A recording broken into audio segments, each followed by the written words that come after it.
Sincèrement, j'étais pas épanouie. Je pleurais pas parce que le travail ne payait pas. Non, pas du tout. Ça payait très bien. Mais c'était pas moi, ça. J'ai fait moins de 100 000 francs de chiffre d'affaires en 2020. Avec fierté, je peux dire que je suis allée à plus de 15 millions de chiffre d'affaires en 2024. Selon toi, pourquoi en fait le domaine du nettoyage est souvent en fait peu valorisé? On peut te dire, viens me nettoyer cette chambre et à la vue seulement des toilettes, Tu as été cassé.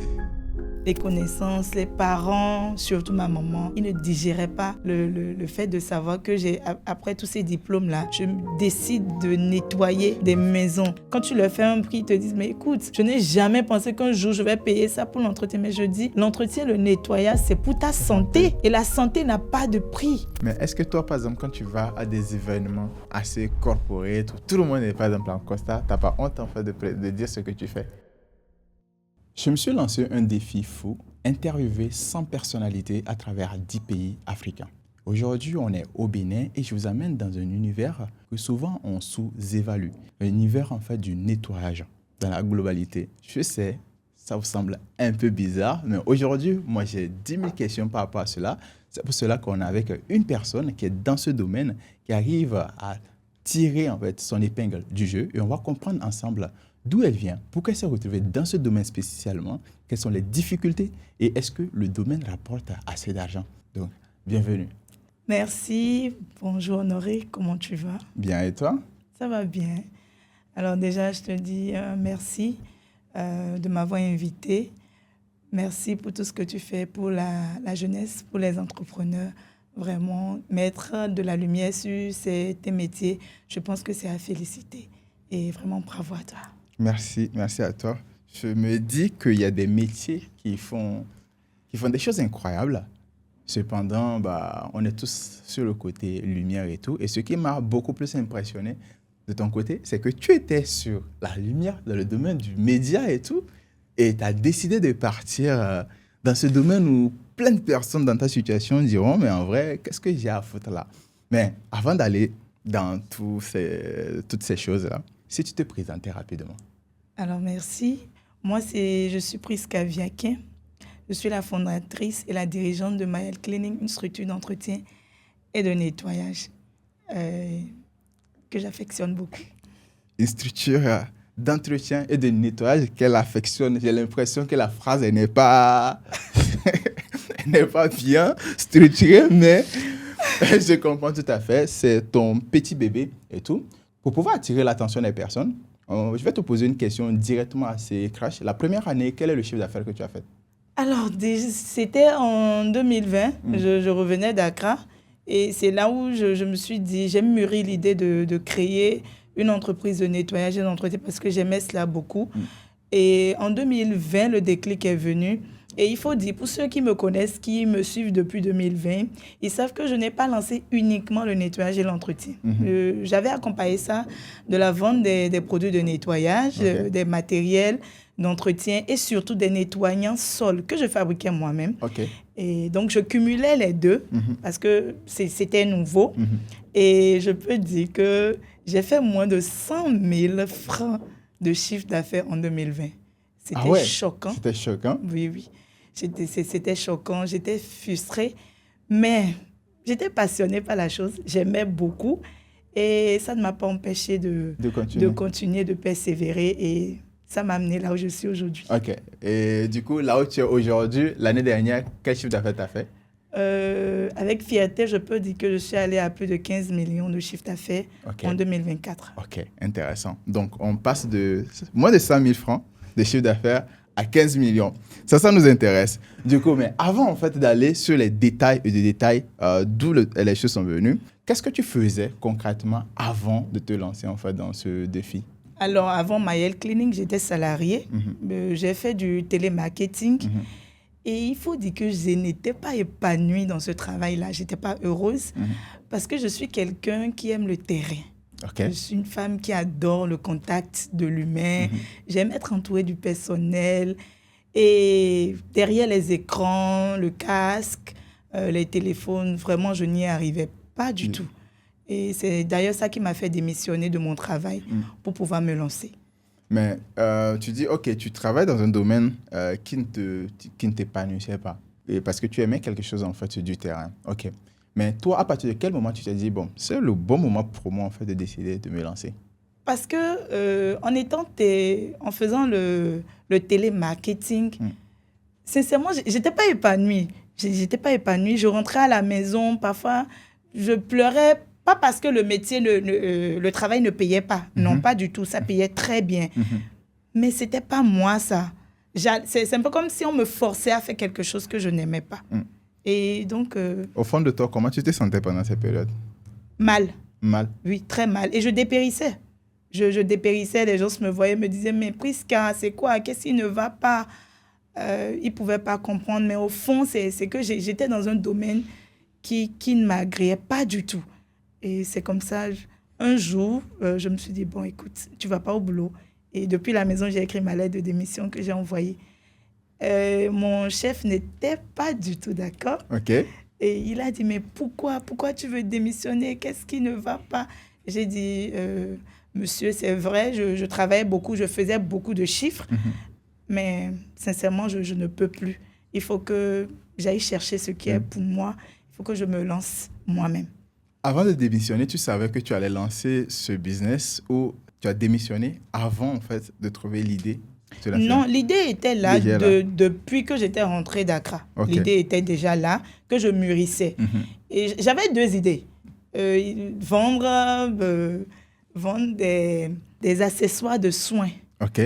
C'était ça l'idée depuis Accra, parce que j'ai parcouru les malls. Je voyais beaucoup de choses qui m'intéressaient, donc je voulais commercialiser. Mais en même temps, je me suis dit, écoute, est-ce que c'est le commerce qui va t'épanouir? Est-ce que c'est le commerce qui va te rendre heureuse? Ou bien le second côté que tu adorais? Oui, j'aimais beaucoup ce qu'on appelle entretien nettoyage, parce qu'à la maison, j'aimais quand tout était propre autour de moi. Et je touchais à tout, malgré que je suis asthmatique. Okay. Et je fais la sinusite. Donc, c'était vraiment...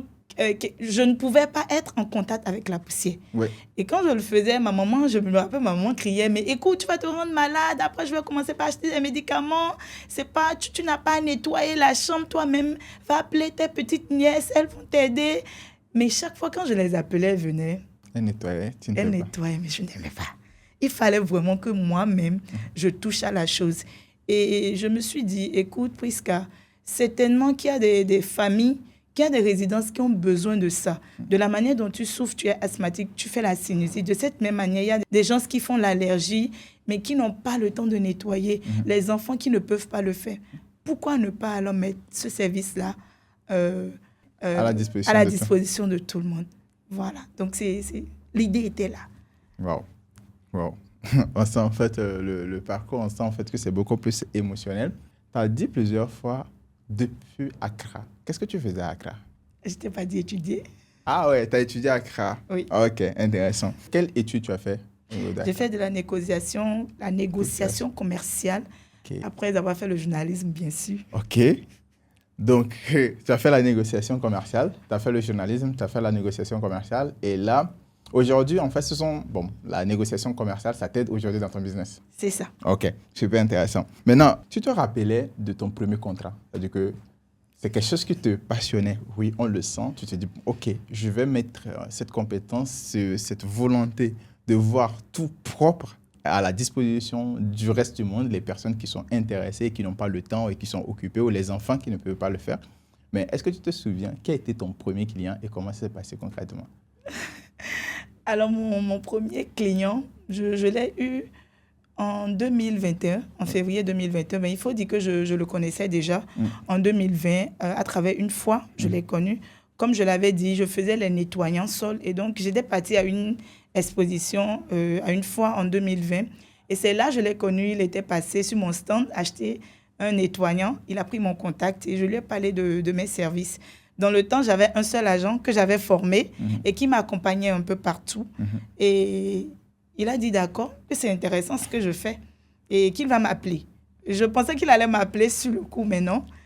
C'était en février 2021 qu'il m'a appelé et il m'a dit, bon, là maintenant qu'il a besoin de mes services, j'étais tellement contente parce que c'était un contrat d'abonnement. Okay. On devait aller chez lui une fois par semaine.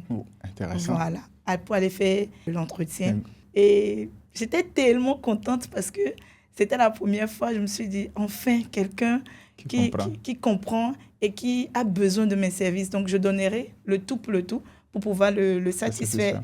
Parce que c'est pas là que ça commence. Si lui, il est satisfait, je pense qu'il pourra quand même, de bouche à oreille, m'aider. Ouais. Donc, c'était l'idée derrière. J'étais vraiment fière. Et je suis encore plus fière aujourd'hui parce que de un client, je suis passée à une centaine de clients aujourd'hui. Et vraiment, je suis contente de moi-même. Ça fait plaisir, honnêtement. Et puis, voir une personne qui dit qu'elle est passionnée par le nettoyage et tout ça, et avec la passion que tu racontes, en fait, ton histoire, disons, ça va embarquer plus de personnes, ça va embarquer plein, en fait, de personnes. Et ça fait vraiment, vraiment plaisir. Tu as parlé, en fait, du nettoyant, en fait, que tu créais toi-même. Comment t'es venue cette idée au départ? Et combien de temps ça a duré avant que tu transites sur le côté nettoyage, en fait, en totalité? D'accord. Alors, l'idée était venue comme ça, parce que je me suis dit, tu veux lancer le nettoyage et l'entretien. Qu'est-ce que les autres ont l'habitude de faire? J'ai scrollé un peu les réseaux. J'ai vu qu'il n'y avait pas grande personne qui faisait le nettoyage et l'entretien. Et j'ai vu qu'on vendait plus les produits, les savons liquides, multi-usages. C'est ce que beaucoup vendaient. Et je me suis dit, mais multi-usage, alors qu'on parle de nettoyage quand même, des carreaux et tout, je pense qu'il doit y avoir un autre produit plus efficace, plus adapté aux carreaux. Et donc, c'est comme ça, j'ai fouillé et j'ai découvert qu'il y avait quand même un produit qui s'appelait les nettoyants sol. Et c'est comme ça que j'ai commencé par fabriquer les nettoyants sol. Et c'était pour moi être un peu, ne pas faire comme la masse, se différencier. Voilà, merci, me différencier des autres. Et c'est comme ça que j'ai commencé par faire les produits, les nettoyants. Et ça coulait. Comment il fallait que j'aille d'entreprises dans les résidences pour aller vendre le produit. J'allais, je montrais, je leur disais, écoutez, ça c'est un produit qui est différent. C'est pas la même chose que le multi. C'est vrai qu'ils n'étaient pas trop enthousiastes. Ils étaient un peu sceptiques à la chose, mais il y en a qui achetaient. Et j'ai combiné ça avec mes matériels de nettoyage aussi, que beaucoup ne maîtrisaient pas.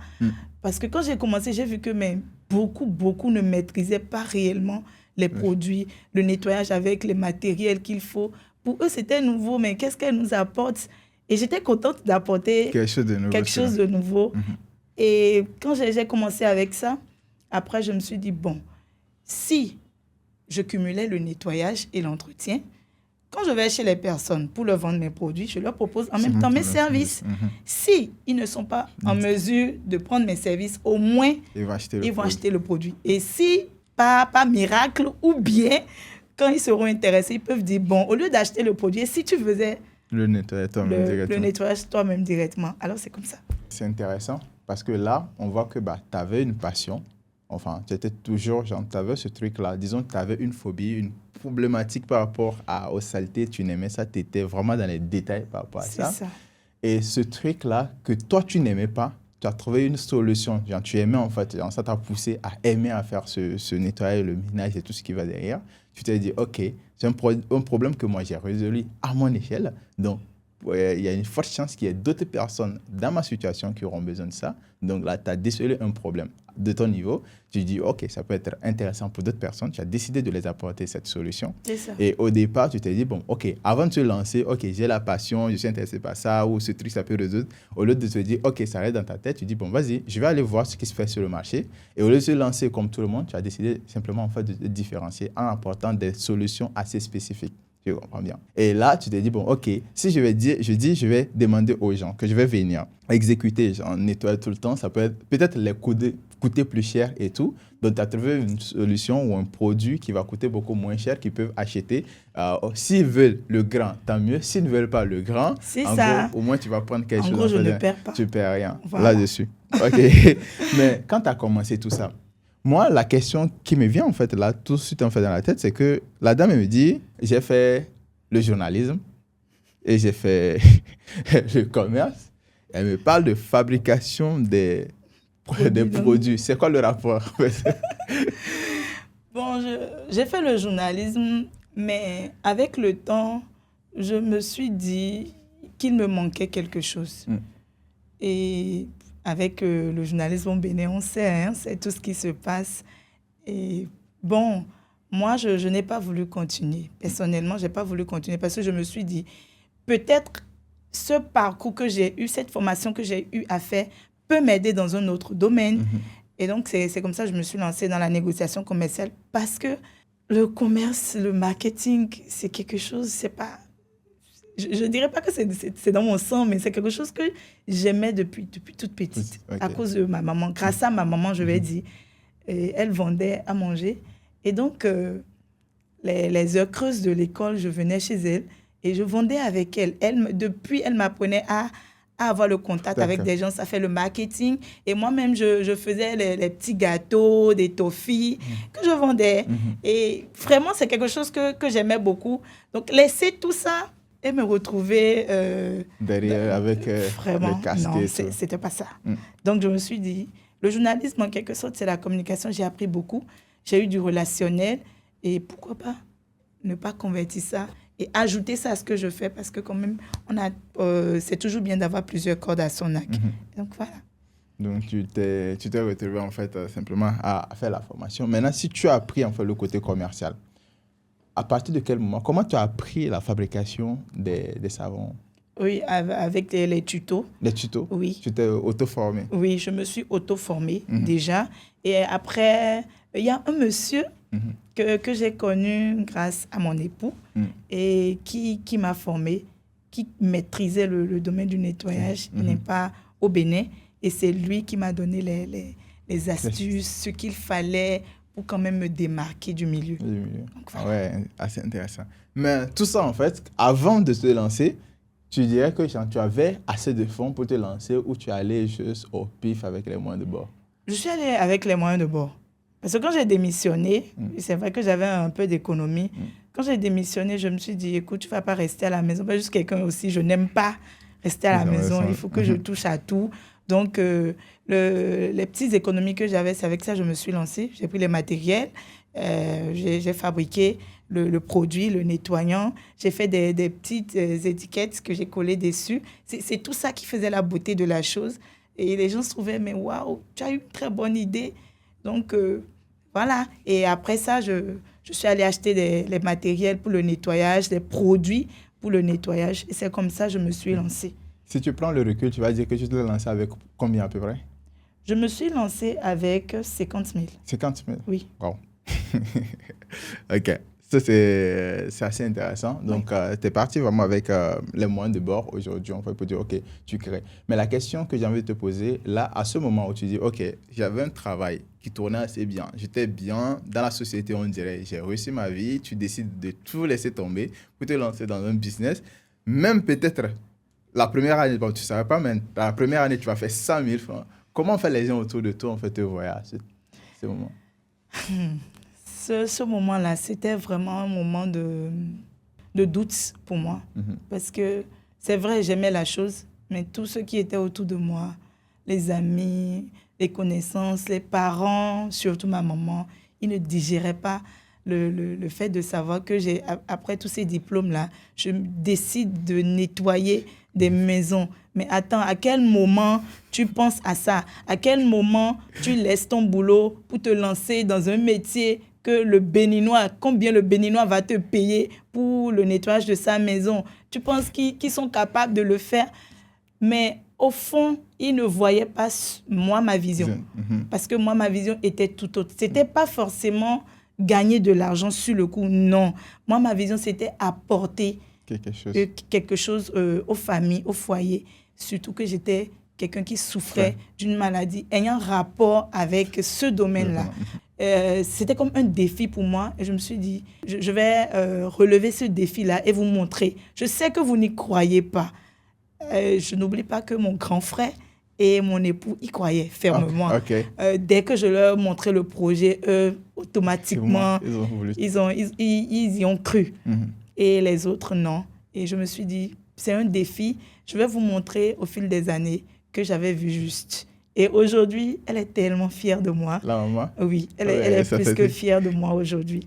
Ça fait très plaisir parce que, genre, en gros, je pense que c'est un peu normal et c'est ce que tu viens de dire. Parce que toi, tu avais une vision et c'est cette vision, ils l'ont pas. Tu peux beau expliquer quand une personne n'a pas la même vision que toi, c'est très compliqué en fait de le faire véhiculer C'est ou en ça. fait de l'emporter simplement en fait dans ton univers. Mais on a qu'à se dire la vérité, ce domaine aujourd'hui, c'est un domaine en fait rempli d'hommes. Comment tu arrives en fait, une femme, dans ce domaine et tu arrives à te faire ta place en fait, C'est pas la qualité de mon travail. la qualité. Oui, je dirais que je m'impose pas la qualité de mon travail. Il faut dire que je suis très méticuleuse, professionnelle et j'ai le sens du détail. Je fais attention aux moindres détails. Et on n'oublie pas, je suis une femme. Et dans une résidence, dans une maison, je sais comment nettoyer. Je sais où il faut mettre chaque chose pour que quand même le client soit satisfait. Et donc, pour moi, je ne veux pas faire comme un homme. Je suis une femme qui sait ce qu'elle veut. Et je sais que je fais quelque chose de concret et d'utile. Donc, tu t'es C'était mon moment féministe à moi. Donc, c'est sur le côté, en fait, qualité, il y a la passion. Mais tu as su, en fait, que dans ce domaine, en fait, c'est assez concurrentiel. Je pense qu'on en discutait. Tu me disais, en fait, c'est très concurrentiel, en fait, dans le domaine. Donc, pour faire ta place, tu t'es dit, bon, OK, je suis une femme. Déjà, c'est un avantage pour moi. Et du coup, tu apportes ce côté qualité, en fait, de ton service pour pouvoir te différencier. Mais moi, tu as dit, quand tu avais ta première commande, tu avais juste une personne que tu avais formée. Est-ce que toi, aujourd'hui, tu vas sur le terrain? Est-ce que genre, tu continues de nettoyer ou comment? Aujourd'hui, je vais toujours sur le terrain. OK. Toujours. Je suis sur tous les terrains, sur tous les fronts à la fois. Et je ne nettoie plus. Quand il faut nettoyer, je nettoie. Mais je ne le fais plus systématiquement parce que j'ai plusieurs agents aujourd'hui qui le font. Mais je suis toujours là parce qu'il faut leur apporter. Il faut former ceux qui ne sont pas encore formés. Et il faut toujours leur apporter un plus parce qu'ils sont là. Ils ne savent pas toujours qu'est-ce qu'il faut faire. Donc, il faut être derrière eux pour que le travail quand même soit bien fait. Voilà. OK, je vois. Du coup, aujourd'hui, tu es toujours sur le terrain, tu aides comment on appelle, l'équipe et tout. Comment tu gères ça? Donc, sur le côté administratif, l'équipe, comment d'abord gérer en fait l'équipe, le terrain. Comment tu trouves en fait l'équilibre? Parce que tu as aussi une vie personnelle. C'est pas facile. Gérer les ressources humaines, c'est pas facile. Et j'essaye de faire la part des choses, distinguer ma vie personnelle de ma vie professionnelle. J'essaie de prendre des vacances quand il le faut, aller me déstresser, revenir, faire du recul. Je le fais pratiquement tout le temps parce que c'est pas facile. Et avec ça, je pense que ça va. Et surtout, j'ai un époux vraiment formidable qui m'accompagne, qui me soutient et qui ne cesse de me donner des conseils par rapport à comment il faut faire telle chose, comment il faut faire telle chose. Et je pense que ça m'aide beaucoup aussi.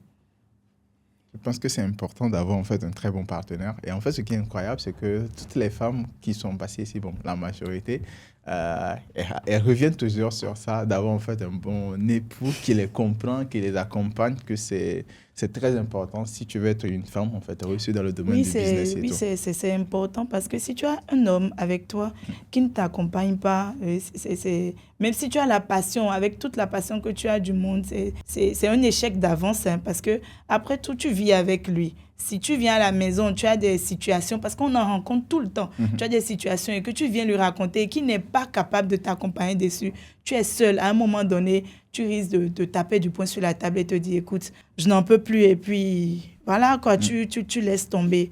Donc, alors que quand il est là et que tu viens avec n'importe quelle situation, écoute, voilà ce que j'ai rencontré. Même si il n'a pas la solution, il a quand même les mots pour te calmer, pour te dire, écoute, vas-y comme ça va aller. C'est pas le moment de faiblir, de laisser tomber. Il a les mots qu'il faut pour t'accompagner. Et ça donne plus de force. Il n'y a rien de plus beau que ça. Incroyable. Après tout, derrière, quand un entrepreneur arrive à la maison et qu'il a des problèmes, il peut beau se plaindre. Son objectif n'est pas d'abandonner. En réalité, tout ce que l'entrepreneur veut dire, c'est que quelqu'un lui dise « Je te comprends, courage ». Même si, voilà, c'est tout. On n'a pas besoin de solutions. On a juste besoin d'être écouté, d'être compris. Et je pense en fait que c'est très important en fait, dans cette situation. Tu as dit tout à l'heure en fait, que tu as plusieurs agents. Aujourd'hui, vous êtes combien? Une vingtaine. Une vingtaine. Oui. Comment tu les recrutes? Pour recruter les agents, Je pense que je ne regarde pas au CV, non. Je regarde l'humain qui est devant moi. Je regarde sa ponctualité, son respect, son désir à apprendre, son désir à se faire former. Et surtout, je vous regarde s'il est réellement passionné. Parce que c'est un domaine, si tu n'es pas passionné, je peux t'assurer que on peut te dire, viens me nettoyer cette chambre et à la vue seulement des toilettes, Tu vas te casser. Tu raccroches en même temps. Donc, il faut être passionné, il faut aimer le faire, il faut aimer rendre service. Donc, c'est tout ça que je regarde chez quelqu'un avant de pouvoir l'embaucher. Tu vois. Et du coup, il n'y a pas de pré-truc, enfin, disons, des skills qu'il faut que la personne ait avant d'atteindre ce truc. Quand on vient et que je regarde à tout ça, après les discussions, je permets quand même à la personne, parce que peut-être à l'entretien, il était un peu stressé, il n'a pas pu donner le meilleur de lui-même. Donc, je prépare un test. Et c'est souvent sur les chantiers qu'on le fait. Et on les amène sur les chantiers et on les met à l'œuvre. Et on voit si cette personne peut tenir. On voit comment il travaille, comment cette personne travaille, comment cette personne a réagi. Et on le fait sur 2 jours. 2 jours? Oui. OK. Donc, en gros, si je récapitule, vous faites des appels, vous prenez des personnes, vous choisissez parmi donc, les personnes qui ont fait le mindset, bon, disons qu'ils sont passionnés par le domaine, et là, vous faites l'entretien, et après l'entretien, vous leur donnez la possibilité de faire un test sur le terrain pendant 2 jours avant de décider si c'est une bonne personne ou pas. Une personne qui peut vous être utile. Oui, quand on le fait comme ça et qu'on décide de garder peut-être 3, si c'était par exemple 5 personnes, on décide de garder 3 personnes après les 2 jours, on les met sous observation pendant 1 mois. Donc, ils vont sur le terrain pendant 1 mois et on regarde leur comportement, comment ces personnes-là se comportent avec les clients, le travail. Est-ce que les clients sont satisfaits de leur travail? Est-ce que les clients se plaignent tout le temps? Cette personne en elle-même, est-ce qu'elle a le sens du respect? Est-ce qu'elle respecte les gens?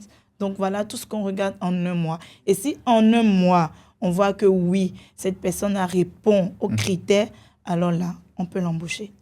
Sinon, la porte ouverte.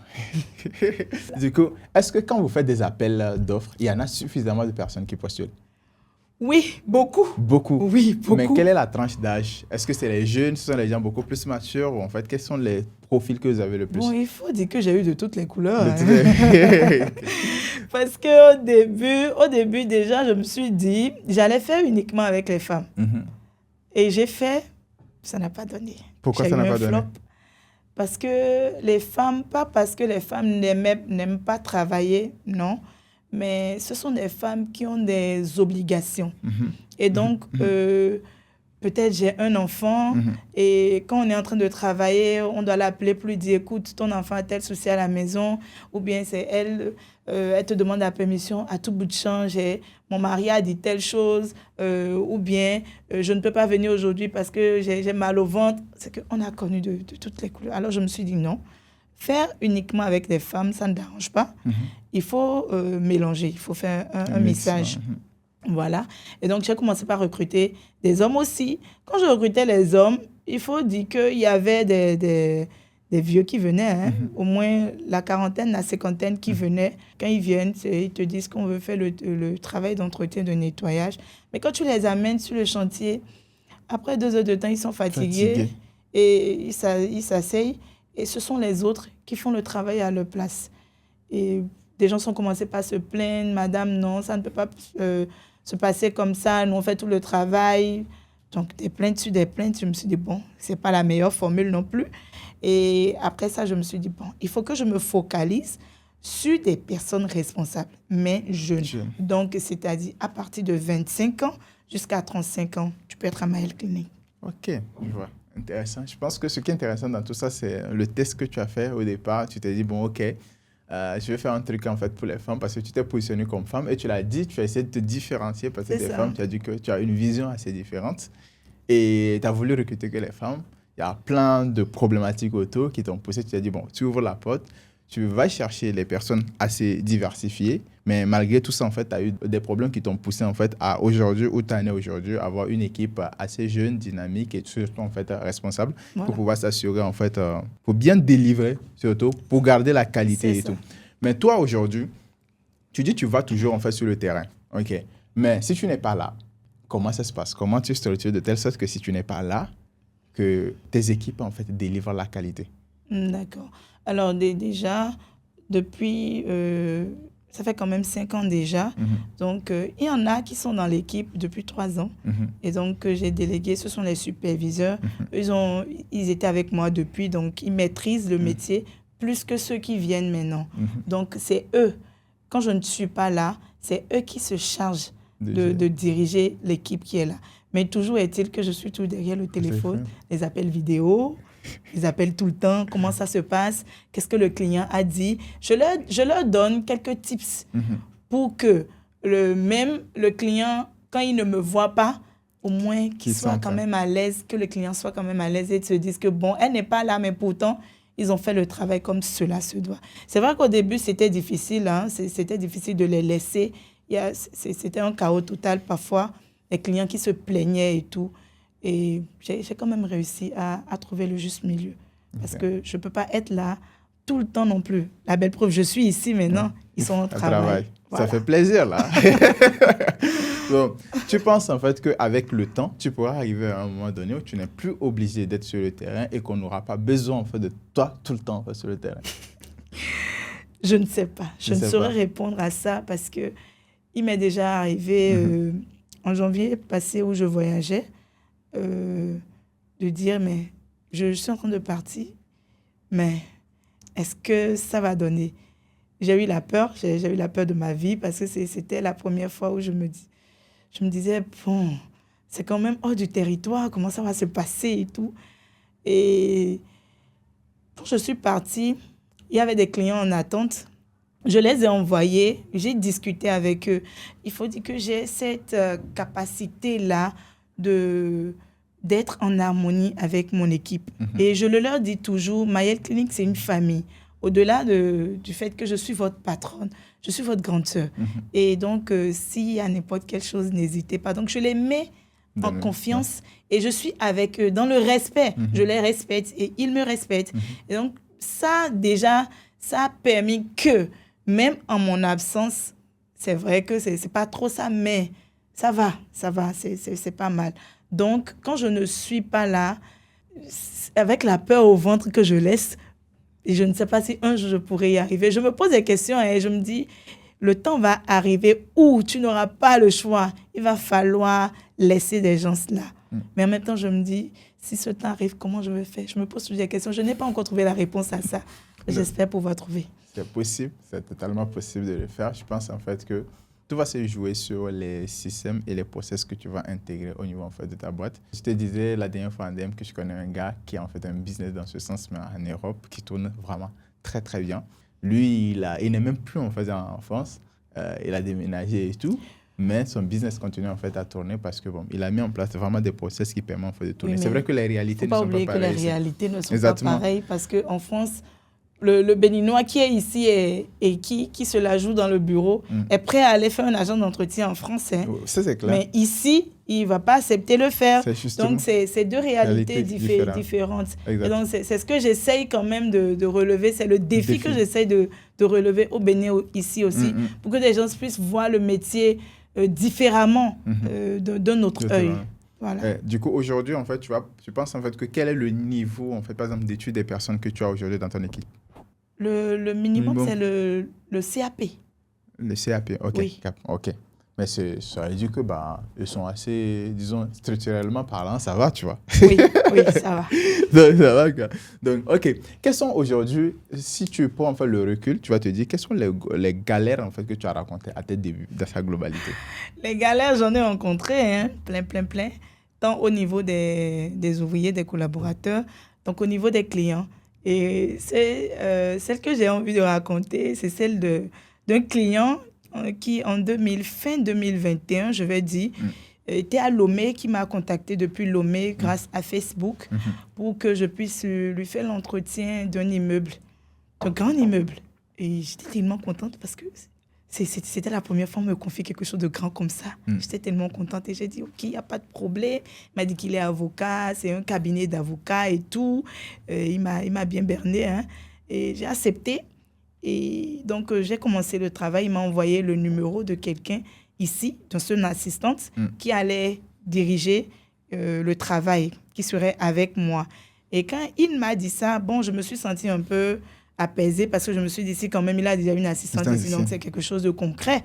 Donc l'assistante est venue me voir et on est parti. En physique? Oui, on est parti visiter l'immeuble et c'était un grand immeuble qui a été abandonné depuis 3 ans, il m'a dit. Donc c'était vraiment un travail de ouf.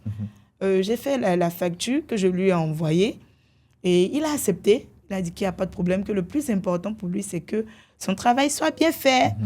Ok, j'ai dit d'accord. Je lui ai demandé une avance. Il m'a dit, bon, qu'il descend déjà le jour du travail, même qu'il va descendre et donc je n'ai pas besoin, quand il sera là, qu'il va me régulariser. Donc, de lui faire confiance, de faire le travail, que j'ai quand même son assistante avec moi.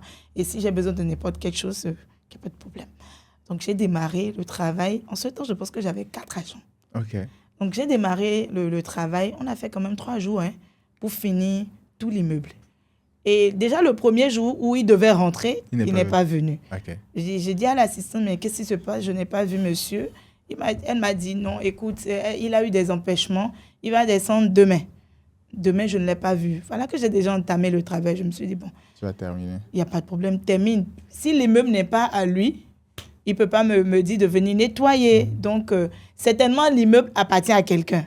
Donc, je me suis dit, il faut le faire, il n'y a pas de problème. Donc, j'ai fini le travail et je lui ai envoyé des vidéos. En même temps, là-bas, il m'appelait et il voulait voir les vidéos et tout. Il était tellement content du travail que j'abattais ici. Et il revient et il vient voir le travail. Il m'appelle, il me dit, OK, je serai là tel jour. J'ai dit, d'accord, je suis venue. Et il voit le travail, il commence par dire non, telle chose n'est pas bien nettoyée, telle chose n'est pas bien nettoyée, c'est pas ce que j'ai vu. Et donc, sincèrement, je ne pourrais pas payer ce que tu m'as envoyé en termes de facture. J'ai dit, mais comment tu peux me dire que tu ne peux pas payer? Mais non, c'est pas possible. J'ai fait 3 jours de travail. Si c'est pas bien fait, on peut corriger, mais tu n'as pas à toucher à ma facture. Il dit non, qu'il a déjà dit. Et je pense que dans le temps, c'était une facture de 400 et quelques mille. Et il m'a dit qu'il va me payer 200 000. J'ai dit, mais jamais. Sérieux? C'est pas normal, c'est pas sérieux de votre part. 200 000 sur 400 000 pour 3 jours de travail. Pour ce grand immeuble-là, les meubles étaient déjà gâtés, poussiéreux. J'ai dû cirer tous les meubles pour lui. En fait, quand on vient, on sent une nette différence. C'est comme si j'ai métamorphosé le milieu. Et il me dit qu'il me paye 200 000, mais ce n'est pas possible. Il dit, écoute, si tu ne veux pas prendre les 200 000, moi, je m'en vais. Hein. Ah ouais? Ah oui. Et il est sorti et il fallait venir me voir comme une furie. Et j'étais derrière lui, j'ai tapé sur son capot. Je lui ai dit, mais non, tu ne bouges pas. Si c'est ça, on appelle la police et on règle ça devant un poste de police. Et il n'y croyait pas. J'ai pris mon téléphone, j'ai appelé un des amis de mon mari. Et il a dit, tu es où? J'ai dit, je suis à tel endroit. Il dit, OK, je viens tout de suite. Il est venu et on a dû les emmener au poste de police. Et c'est une fois là-bas, après 1 heure, on a dit que s'ils ne savent pas faire, on va les déférer tout de suite. C'est là ils ont payé. Ah ouais? Oui. Et pour un travail que j'ai fait, on m'a payé peut-être 2 semaines après, parce qu'il est rentré 2 semaines après que j'ai effectué le travail. Et c'était une galère. Je pleurais à chaudes larmes parce que j'avais fait des prêts pour pouvoir acheter des produits, payer les collaborateurs parce que eux, leur argent n'attendent pas et n'attend pas. Et donc, je faisais tout ça et il me dit qu'il ne va pas me payer. Donc, comment je vais payer les gens? Je dis non, ce n'est pas possible. Il ne fallait pas me taire, il ne fallait pas me laisser faire parce qu'il a vu que j'étais une femme et que, bon, il pouvait me faire tout ce qu'il voulait. Mais il a finalement payé. Et après, c'était des insultes sur Facebook. Je vais parler mal de toi. J'ai dit, ben, écoute, fais ce que tu veux. Moi, j'ai dit, après mon argent. Ah ouais.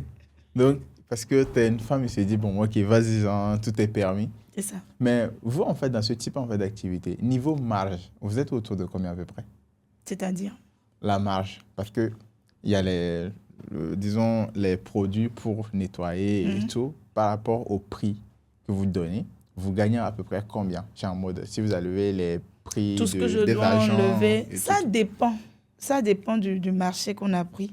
Au niveau des résidences, c'est souvent 20 000, 25 000, parfois 30 000. Ça dépend. Tout dépend. Et ça dépend du nombre de jours qu'on a fait aussi dans les résidences parce qu'on ne fait pas forcément une journée. Quand on fait une journée, on prend une résidence, on finit en une journée, peut-être 10 000, parfois même 5 000, oui. Ah ouais. Oui, parfois même 5 000, 10 000. Mais quand on dépasse, quand ça doit être 2 jours, 3 jours, parce qu'il faut enlever le déplacement, ce qui te reste, c'est à peine 20 000, 30 000. Wow. Si ce n'est pas un marché. Parce que c'est souvent les marchés qui nous aident. Mais les résidences, on fait du mieux qu'on peut parce que, bon, déjà, c'est compliqué d'accepter qu'on vienne faire le nettoyage. Donc, tu ne peux pas encore leur demander d'en faire trop. Voilà. Tu vois. Donc, en vrai, niveau rentabilité, ce n'est pas vraiment ça, mais... Non, niveau rentabilité, quand tu as des marchés, ça va. Ça va. Oui. Parce que la belle preuve, moi, j'ai des entreprises, je n'ai pas que les résidences. J'ai des entreprises à mon actif et ça va. Ça va. Oui. Okay. Ajouter à ça, ça va. Si c'est que c'est uniquement les résidences, ça serait compliqué. Oui, ça serait un peu compliqué. Mais il ne faut pas oublier aussi les chantiers, les nouvelles constructions. Il y a tout ça, c'est ces marchés-là qui viennent aussi. Donc, le nettoyage, c'est pas uniquement... C'est un domaine très vaste. Donc, on peut combiner beaucoup de choses à la fois. Donc, tu peux gagner sur plusieurs pans. Voilà. OK. Pourquoi toi, tu as décidé d'aller en fait dans les résidences si tu sais que bon, ce n'est pas un domaine très rentable? Bon, niveau résidence, je me suis dit que je vais me spécialiser dans les résidences parce que les entreprises sont déjà saturées. Okay. Oui. Les entreprises, quand tu vas dans les grandes entreprises aujourd'hui, il y a des aînés, il y a des papas c'est eux qui prennent les marchés de nettoyage. Donc là-bas, ce n'est pas gagné d'avance. Et il y a des entreprises privées qui ne font pas toujours, qui ne prennent pas toujours des structures qui seront là du lundi au lundi. C'est peut-être, venez, on va dans ces entreprises à 2 fois par mois, ou bien 1 fois par semaine. C'est des critères d'abonnement comme ça. Donc, je me suis dit, tu fais déjà la résidence, c'est ça qui me passionnait. Donc, la résidence, tu y ajoutes maintenant les entreprises. Après ça, il y a aussi la désinsectisation, la dératisation. Il y a aussi la vente des produits. Et il y a tout ça qui s'y ajoute. Voilà. L'avantage aussi que tu continues à produire aujourd'hui les médicaments. Les nettoyants sol, oui, pour travailler pour moi-même. Okay. Mais pour vendre, c'est sur commande. OK. Parce que c'est quelque chose qui n'a pas pris. Ça n'a pas pris parce que le client veut plutôt un nettoyant multi-usage. C'est ce qu'il veut. Il n'a pas besoin de quelque chose qui va nettoyer seulement le sol pour lui. Donc, je me suis dit, bon, si tu sais déjà le faire, utilise-le pour faire ton travail. Voilà. OK. Je me dis, est-ce que c'est que ça n'a pas pris ou juste en fait, tu as voulu vendre à tout le monde? Non, je n'ai pas voulu vendre à tout le monde. Parce que quand j'ai commencé avec ces nettoyants sol, il y a même un supermarché qui avait accepté dans le temps de prendre mes produits. Mais quand ils ont pris les produits, ils n'ont pas vendu. Ah ouais? Oui. Les gens ne sont pas assez éduqués par rapport à cela. Voilà, c'est ça. Ils ne s'y connaissent pas. Et quand on leur dit nettoyant sol, pour eux, c'est... Nettoyant sol, j'ai un nettoyant multi-usage qui peut faire le sol, qui peut faire tout. Je préfère prendre ce qui peut faire tout pour moi. Voilà. OK. Comment tu fixes tes prix? Quelle est la formule que tu utilises? Déjà, c'est par rapport aux états des lieux. OK. Normalement, c'est sur le mètre carré, mais ça coûte trop cher. Et quand on prend les résidences, tu ne peux pas, depuis ta position là, dire, écoute, quelqu'un t'appelle et te dit, j'ai 2 chambres salon, quel est ton tarif? Je ne peux pas te dire un tarif parce que 2 chambres salon, ça diffère d'un espace à un autre. Donc, chaque local est différent. Donc, il faut forcément que je vienne voir. Sur place. Toi, tes 2 chambres salon que tu as, comment c'est? Si je viens chez toi, le niveau de saleté, je vois l'état de tes baies vitrées, je vois beaucoup de choses. Et c'est en fonction de ça, je te dis, écoute, ton travail, pour ton travail, j'ai besoin de 2 agents, j'ai besoin de 3 agents pour pouvoir te faire ton travail. Voilà les produits que je dois utiliser. Parce qu'on n'utilise pas les mêmes produits partout. Voilà, donc c'est selon le travail qu'il y a à faire qu'on sait quel produit utiliser. Donc, c'est en fonction de ça que... Vous arrivez en fait à fixer le prix. Tarif. OK. Est-ce que généralement, en fait, c'est en one-shot ou en fait, c'est un abonnement? Il y a des one-shots et il y a des abonnements. Oui. OK. Aujourd'hui. Supposons en fait là aujourd'hui que moi j'ai besoin de vos services. Comment ça se passe? Je vous appelle. Quand je vous appelle, comment faire les choses passent concrètement? OK. Quand vous m'appelez, je te dis, voilà, je dois passer te faire un état des lieux. Faire un état des lieux. Ok. Donc, tu me donnes un rendez-vous et je vois dans mon agenda si c'est bon pour moi. Je passe faire l'état des lieux. Une fois l'état des lieux fait, je t'envoie une facture pro forma que tu valides. On en discute et on décide si c'est OK pour toi. On décide du jour où je viens faire le nettoyage. Et je viens avec mon équipe.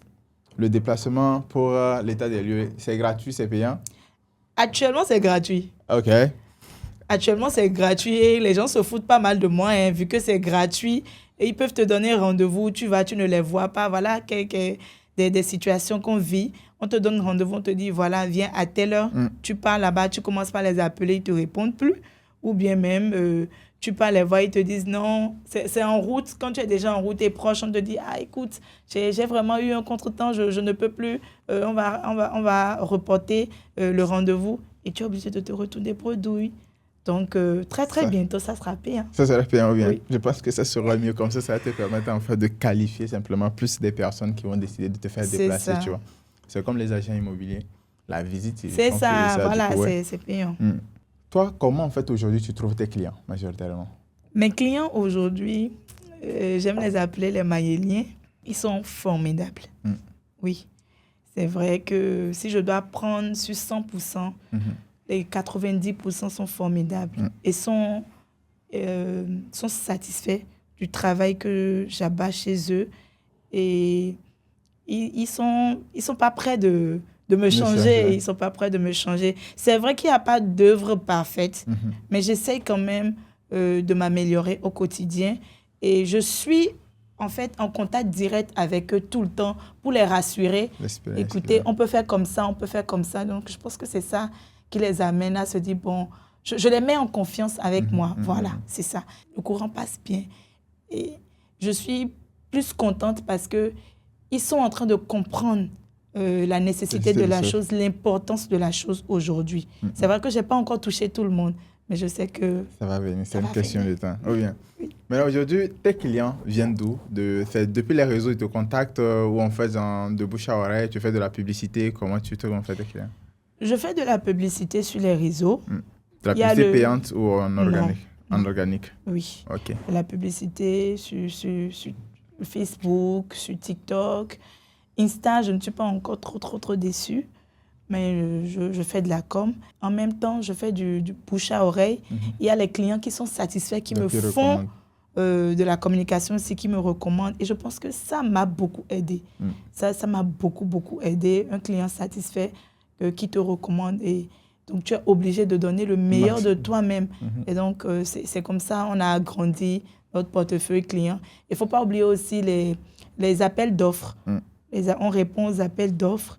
On va déposer même des courriers dans des entreprises pour quand même leur dire, voilà, nous sommes dans le nettoyage, vous pouvez nous appeler pour le nettoyage de vos locaux et tout. C'est vrai que ça ne répond pas forcément, mais bon, ça vient parfois. Pour les appels d'offres, une structure comme toi, une jeune structure comme toi, comment tu fais pour aller décrocher en fait des appels d'offres peut-être étatiques ou en fait à un niveau très élevé? Déjà, le niveau étatique, je ne suis pas allée vers. Je ne suis pas allée vers. Je pense que c'est venu à moi. OK, intéressant. C'est venu plutôt à moi. Je ne suis pas allée vers parce que je me suis dit que je n'étais pas encore prête. Je n'étais pas encore prête. En 2022, j'avais eu la possibilité de me lancer à cause de mon relationnel. Mais en même temps, je me suis dit non, ce n'est pas le moment. Parce qu'il ne suffit pas de prendre un marché, il suffit de mener à bien ce marché-là jusqu'à la fin. Il ne faudrait pas gâter aussi ce côté relationnel que tu as parce que tu vas pouvoir décrocher, mais après, tu vas mal faire les choses. Donc, je me suis retirée. Et depuis, je me suis dit, pour le moment, je ne vais pas aller vers l'État. Je n'irai pas vers. Et on verra ce que ça va donner. Quand je serai vraiment prête pour le faire, eh bien, je le ferai parce que je préfère toujours faire les choses bien. Je n'aime pas faire les choses à moitié. C'est le côté perfectionniste, quoi. C'est venu à moi après.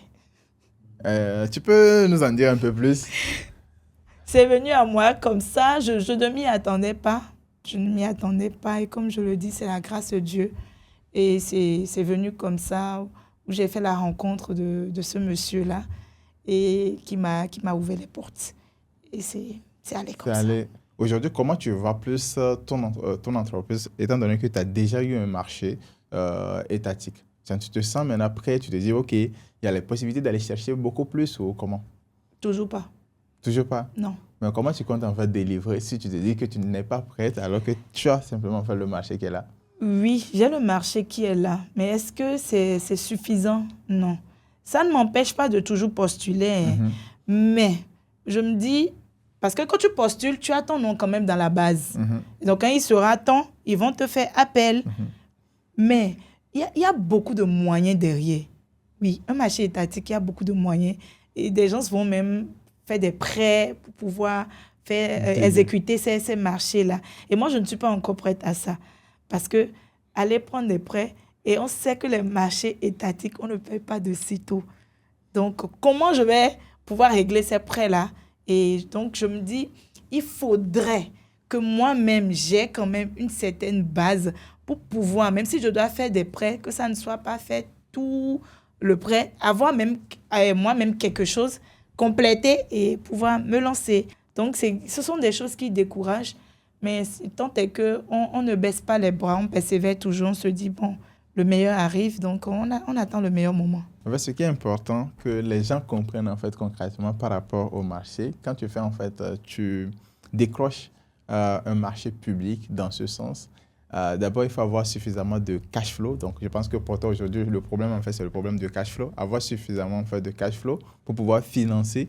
Parce que le paiement, ça peut prendre 1 an, 2 ans, peut-être 3 ans. Et du coup, si tu prends simplement ton cash flow et que tu investis, peut-être qu'après, tu vas manquer des fonds pour pouvoir payer tes équipes, pour pouvoir en fait assurer derrière. Du coup, c'est ça qui rend le truc beaucoup plus compliqué. C'est ça. En gros, ouais, les prêts peuvent être en fait une solution ou simplement avoir suffisamment de cash flow. Trouver un moyen en fait de se diversifier, avoir en fait suffisamment de liquidité, de cash flow en fait pour pouvoir en fait entrer dans ce type de marché.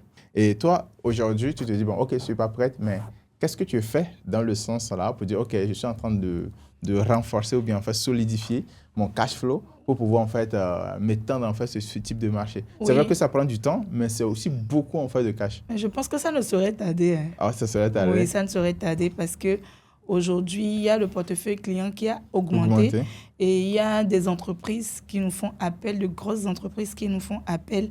Et donc, déjà, je pense que c'est en train d'évoluer. C'est en train d'évoluer. Donc, ça ne saurait tarder. Selon toi, pourquoi en fait le domaine du nettoyage est souvent en fait peu valorisé? Ce domaine est peu valorisé parce que déjà, il y a les agents d'entretien sont peu formés. Déjà, ils ne sont pas formés dans le domaine. Et eux-mêmes, déjà, dévalorisent le travail. OK. On dit souvent, c'est au prix que tu te vends qu'on t'achète. C'est ça. Déjà, l'agent d'entretien qui vient, il se vend en quémandeur. C'est un peu comme s'il quémandait. S'il vous plaît, je peux nettoyer votre maison. Vraiment, je ne sais plus quoi faire. Je n'ai plus d'activité. Il se victimise. C'est un peu comme si, bon, là maintenant, c'est le client qui veut l'aider, qui veut le sortir d'une impasse. Et quand c'est comme ça, le client même se dit que, bon, écoute, celui-là, OK, si c'est pour me nettoyer ma maison, il n'y a pas de problème, nettoie, je vais te trouver un petit 1000 francs, un petit 1500. C'est déjà ça. Et quand il le fait, il ne le fait peut-être même pas bien. Il le fait avec ce qu'il voit. J'ai connu des entreprises à mes débuts qui me faisaient appel et me disaient « On va faire l'entretien de l'entreprise. J'ai quelqu'un qui vient me le faire tous les jours, du lundi au vendredi, et je lui paye 15 000 francs. » J'ai dit « Mais waouh, 15 000 francs? Pour tout le mois? Du lundi au vendredi, tout le mois, et tu lui payes 15 000 francs. En fait, j'étais tombée des nues. Il me dit « Oui, je fournis les produits moi-même. » J'ai poussé ma curiosité, j'ai dit, OK, quels sont les produits que vous fournissez? C'était que du savon liquide. Que du savon liquide, comment à 500 francs? J'ai dit, mais voilà tant de choses qui font que le milieu est dévalorisé. C'est qu'on se dit, c'est seulement l'entretien. Il y a des clients qui continuent de me le dire à moi-même jusqu'à aujourd'hui. Quand tu leur fais un prix, ils te disent, mais écoute, je n'ai jamais pensé qu'un jour, je vais payer ça pour l'entretien. Mais je dis, l'entretien, le nettoyage, c'est pour ta santé. Et la santé n'a pas de prix. Le métier, en fait, il est invisible. C'est quand on est submergé. C'est comme je prends ce studio. Si on vient ici et qu'on voit des documents un peu partout, on voit des toiles d'araignée, c'est là on se dit, mais il y a un problème ici, il faut qu'on entretienne. Mais là, maintenant, tout est propre, tout est nickel. Donc, c'est un métier, c'est quand on n'en peut plus. Qu'on veut une solution. Qu'on veut une solution. C'est pas en même temps, sur le coup, c'est pas systématique qu'on dit... Oui, j'ai besoin de faire le nettoyage. Je dois entretenir ma maison. Ce n'est pas systématique. Alors qu'il y a à chaque fois la poussière. Tu peux finir de nettoyer, sortir, tu reviens, tu vas trouver de la poussière. Et c'est pas bien aussi voilà, en fait, pour la santé. Donc, c'est déjà que les gens commencent pas à changer cette mentalité-là. Et que ceux qui font le métier même commencent pas à se dire, non, ce n'est pas un job. Non, je ne viens pas pour quémander, mais je viens plutôt... rendre service, je viens donner un plus à la personne.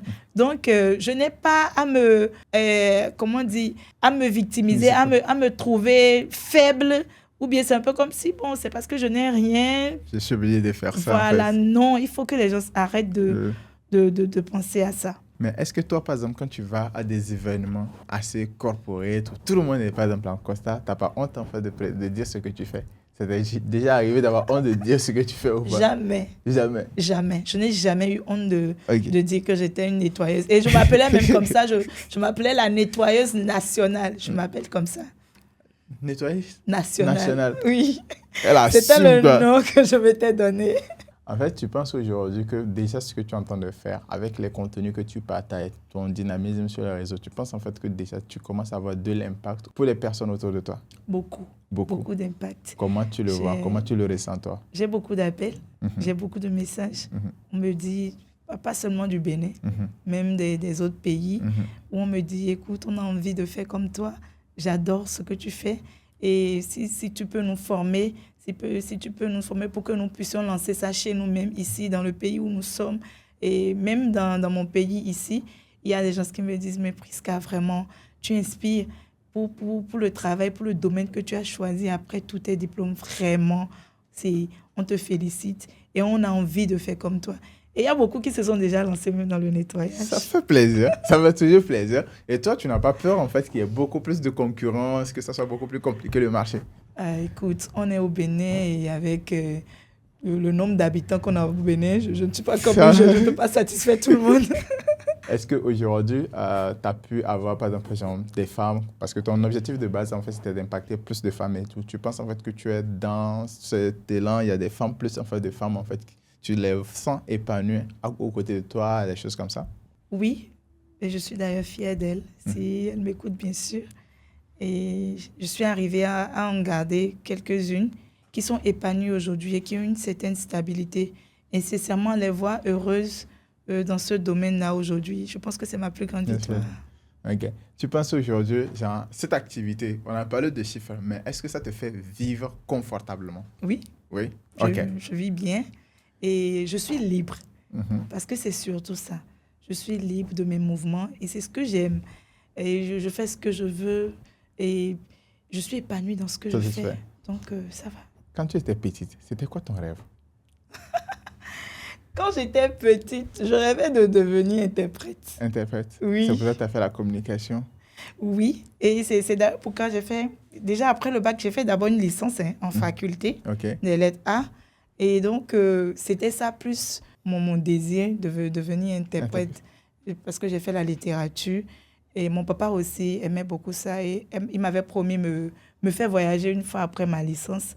Mais malheureusement, après la licence, il est parti. Et à son âme. Non. Du coup, c'est à partir de là que tu t'es réorienté. Voilà, c'est à partir de là que je me suis dit non. Parce que c'est en ce moment-là, je faisais aussi le journalisme. Et donc, à partir de là, je me suis dit, bon, il faut maintenant...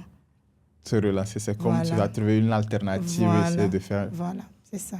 C'est comme ça que je me suis retrouvée dans la négociation commerciale que j'ai adorée. Et là, je me suis retrouvée dans mon milieu. Voilà. Ok. Le parcours il a été long, mais au final, le plus important, c'est qu'aujourd'hui, en fait, tu es assez épanoui. C'est ça. Du coup, je pense qu'aujourd'hui, si un jeune a envie, comme tu l'as dit, il y a des personnes qui t'ont suivi, qui sont passionnées, qui te prennent comme modèle et qui ont décidé aujourd'hui de se lancer dans un métier que souvent, en fait, on sous-estime, on dévalue et tout. S'il y a aujourd'hui des jeunes qui ont envie de se lancer, ça serait pour toi, ça serait quoi le plan d'action pour pouvoir se lancer sereinement et commencer à gagner en fait leur premier client? Alors, je vais d'abord leur dire de faire une étude de marché, de ne pas compter seulement sur les connaissances de WhatsApp, de ceux qui sont autour d'eux, non. D'abord, de faire une étude de marché pour voir si réellement, si la demande y est toujours.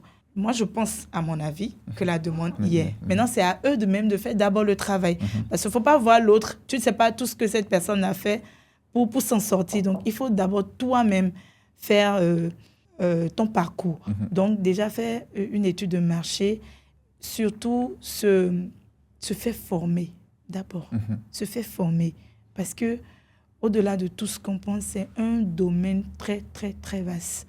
Et on n'a pas forcément... Quand tu veux rentrer dans le domaine des métiers du nettoyage, tu n'as pas forcément à faire l'entretien. Il y a tellement de choses. Aujourd'hui, il y a le nettoyage des canapés, le nettoyage des matelas, il y a la désinsectisation, il y a la gestion des douches. Il y a beaucoup de choses qu'on peut faire aujourd'hui. Donc, c'est à toi de voir ce que tu veux faire et surtout être passionné. C'est la clé. C'est la clé même de la chose. Parce que si tu n'es pas passionné, tu vas démissionner avant même d'avoir commencé. Oui. Parce que c'est dur. Oui, c'est très dur. Donc, en gros, si aujourd'hui quelqu'un veut se lancer, bon, disons la personne doit faire l'étude de marché. Mais quand tu dis en fait étude de marché, à quoi tu penses concrètement? Alors déjà, de voir ceux qui sont déjà dans le domaine. Ceux qui sont déjà dans le domaine, comment ils s'y prennent. Parce que c'est ce que moi j'ai fait. Exact. Quand moi je voulais commencer, je suis allée sur les réseaux parce que c'était le seul moyen que j'avais. J'ai regardé toutes les personnes qui étaient déjà dans le domaine et je les ai appelés. OK. Je les ai appelés pour voir si ils continuent toujours. Mais beaucoup étaient off. OK. Beaucoup étaient off. Ça ne t'a pas découragé? Et les quelques personnes qui m'ont répondu, je suis allée à leur rencontre parce que je voulais savoir comment ils font et tout. Je voulais les solliciter pour venir faire le travail pour moi. Et ils ont dit, écoute, on n'a pas d'argent maintenant, on va programmer. Donc, j'ai vu qu'en fait, il n'y avait pas le professionnalisme. Il n'y avait rien de tout ça. Donc, je me suis dit, écoute, c'est le moment pour toi de te lancer. Parce que vraiment, il y a un flop. Et il y a un défi que tu dois relever dans ce domaine-là. Donc, je me dis, cette personne qui veut se lancer, c'est déjà ça. Et il ne faut pas faire du copier-coller. Donc, quand tu vois quelqu'un qui est en train de faire quelque chose qui te plaît, déjà, toi, qu'est-ce que j'apporte de nouveau à la chose? Parce que si ce n'est que tu vas reproduire ce que la personne fait, ça ne sert pas à grand-chose. Ça ne sert à rien. C'est en ça que je dis, il faut une étude de marché. Donc, voir toutes les personnes qui sont déjà dans le domaine, les personnes, ces résidences-là, pourquoi pas aller vers les résidences pour voir s'ils sont réellement dans le besoin. Parce qu'il y a des résidences aujourd'hui qui te disent on a déjà une femme de ménage, on a une domestique, on n'a pas besoin d'une structure de nettoyage parce que ça va nous revenir plus cher. Voilà, donc il faut déjà faire tout ça et voir si ce n'est pas déjà saturé. Si ce n'est pas encore saturé, j'ai encore la chance de le faire. Mais si tu trouves que c'est saturé, alors tu peux te lancer dans un autre domaine du nettoyage. Voilà. Donc, en gros, pour résumer, aujourd'hui, s'il y a un jeune qui a envie de se lancer dans le domaine en fait, du nettoyage, l'étape numéro 1, c'est d'abord faire l'étude de marché. Et comme tu l'as expliqué, d'abord comprendre ce que font, disons, les confrères, les personnes autour. Et toi, la solution que tu as fait, c'est d'aller dire, OK, je vais sur le réseau. Aujourd'hui, c'est cet avantage qu'on a. Grâce au réseau, tout le monde essaie de s'exposer. Donc, tu vas essayer de les contacter, essayer de comprendre comment les choses passent concrètement. Mais aussi, ne pas se limiter sur ce que font les confrères, mais chercher exactement, comprendre s'il y a le besoin ou aller chercher vraiment en fait, le besoin concret qui est, j'ai envie de dire, dur, douloureux, urgent, reconnu par la cible. Très important. Donc, en allant vers les résidences, en allant vers le type de structure avec qui tu as envie en fait de collaborer pour comprendre exactement qu'est-ce qui les manque, qu'est-ce qu'ils veulent, comment tu te différencies. Grâce à cette data, donc tu sais déjà ce qui se passe sur le marché, tu sais exactement aussi ce que, disons, la cible a besoin. Tu peux maintenant essayer d'apporter un truc en fait différenciant en apportant en fait une solution.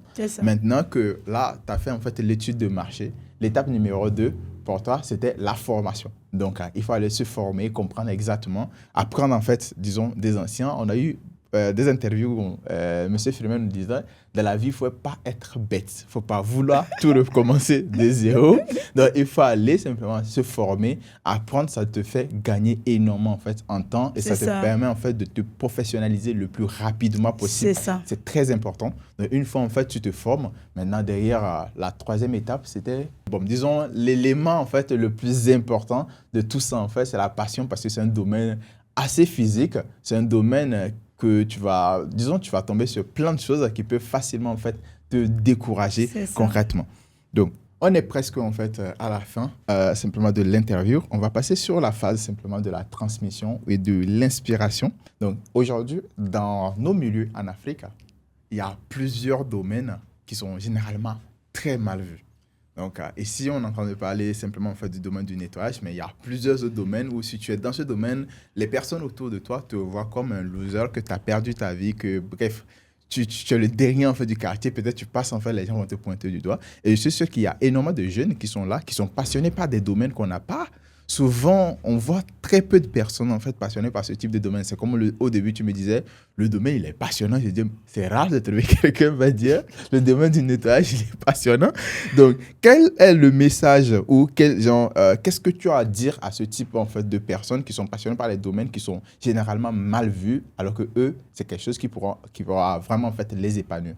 Moi, je dirais juste que tant que tu es passionné par un domaine d'activité donné, n'écoute personne. Parce qu'il n'y a que là que tu vas trouver ton bonheur. En fait, peu importe ce que tu fais dans ce monde-là, on trouvera toujours quelque chose à dire. Même si, la belle preuve, même le président qui est là, on parle de lui tout le temps. Donc, il n'y a pas d'œuvre parfaite sur cette terre.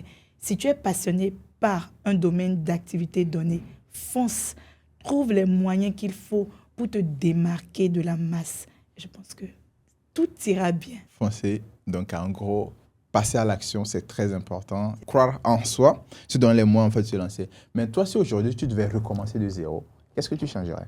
J'allais commencer Maëlle Clinic plus tôt. Plus tôt? Oui. Intéressant. Du coup, c'est quoi les prochaines étapes pour Maëlle Clinic?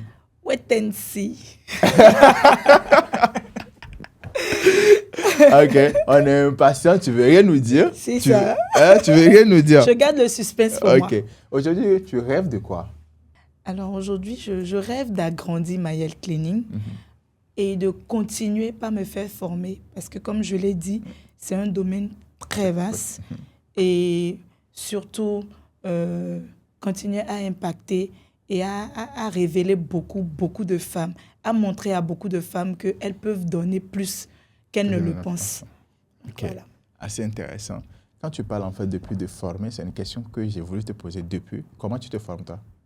Alors, comme je l'ai dit, j'ai eu la chance de me faire former par quelqu'un qui m'a beaucoup formé, qui est dans le domaine, d'ailleurs, qui est professeur même dans le domaine, qui m'a formé. Et aujourd'hui, je vais aller encore plus de l'avant. Parce qu'il n'est plus là aujourd'hui. C'est vrai que je l'appelle et pour certaines choses, parce que parfois dans les résidences, je suis face à certaines situations et j'ai besoin d'aide. Mais je me dis, il faut encore plus. Je n'ai pas fini. On ne finit d'ailleurs jamais d'apprendre.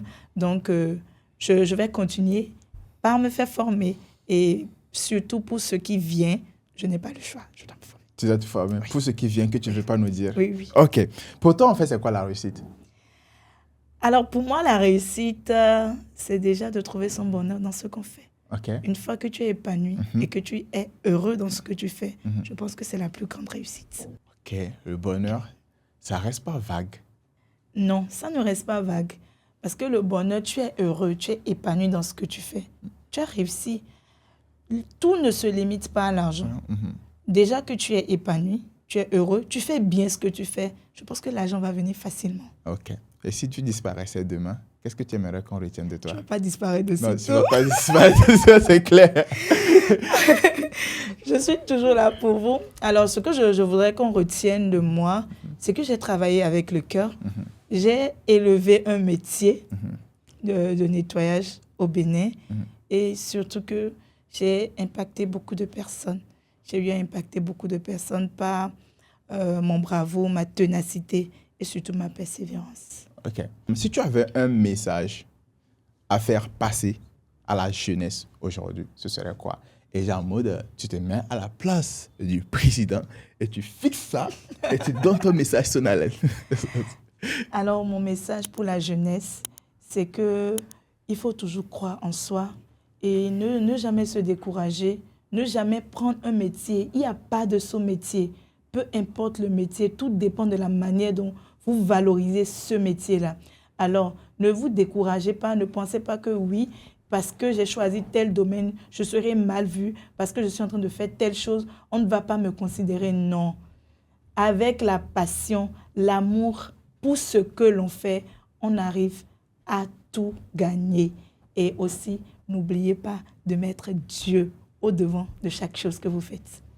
Waouh, c'est puissant.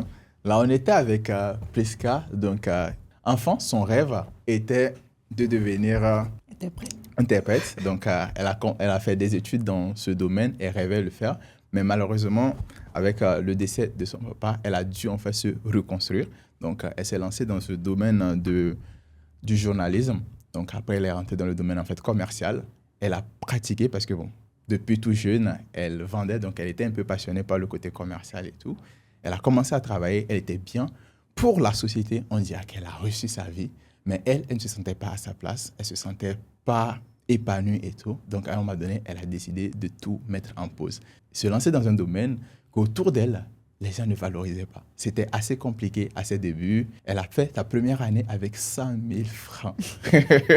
Toute une année, 100 000 francs, c'est limite moins de 10 000 l'année et le mois. Donc, malgré ça, les personnes autour d'elle la regardaient très bas et tout, mais elle n'a jamais baissé les bras parce qu'elle était passionnée par ça, parce qu'elle savait qu'elle apportait un plus dans ce monde, parce qu'elle savait qu'elle-même, elle avait ce problème, elle a beaucoup souffert et qu'elle veut apporter quelque chose de plus dans ce monde. Et donc, en avançant, aujourd'hui, elle est à la tête en fait de sa boîte. Ils sont plus d'une vingtaine de personnes. Elle fait plus de 15 millions dans un domaine qui est souvent sous-valorisé, dominé par les hommes. Et là, elle a été obligée en fait de se battre pour se faire sa place grâce à la qualité, son sens en fait du détail et surtout son professionnalisme. Est-ce que j'ai bien résumé? Oui. Très bien. OK, super. Donc, merci beaucoup pour ta disponibilité. Et merci pour la valeur que tu as apportée et merci aussi pour la lumière que tu apportes pour ce domaine. Tu sais, aujourd'hui, nous, on s'est lancé en fait un défi du type, OK, on va interviewer en fait 100 personnalités à travers l'Afrique et aussi valoriser en fait des domaines souvent, disons, sous l'ombre qui ne sont pas assez en fait valorisés. C'est d'ailleurs pour ça qu'on est actuellement en fait au Bénin. Et quand on m'a parlé en fait de ton histoire, je me suis dit qu'il fallait que j'étais en fait en interview pour pouvoir comprendre exactement pourquoi ce choix et qu'est-ce qui se passe concrètement dans ce type de domaine. Qu'est-ce que toi tu penses en fait d'un média comme en fait le nôtre? Moi, je pense que c'est une très belle chose pour avoir fait les médias. Et c'est une très belle chose, c'est un métier noble. Et surtout ce que tu fais, mettre la lumière sur des métiers qui sont mal vus. Je pense que c'est très bien. Parce qu'il y a beaucoup de personnes qui font ce travail-là, mais parce que c'est mal vu, ces personnes-là sont dans l'ombre. Elles n'osent pas se montrer. Elles le font dans l'ombre. Alors que quand on se montre, je pense qu'on se fait plus voir par la communauté et on pousse plus vite. Donc, je ne peux que te dire merci pour ce travail que tu abats parce que ce n'est pas gagné d'avance. Et vraiment, que la chance t'accompagne. Voilà. Amen. Merci beaucoup. Merci beaucoup à Priska. Et on mettra en fait des réseaux, donc tes liens en dessous en fait de cette vidéo si les gens sont intéressés par les services qu'elle propose. Comme elle vous l'a dit, c'est toujours la qualité. Donc vérifiez les liens en dessous et vous pouvez la contacter directement. C'est ça. Voilà. Merci. Merci à toi.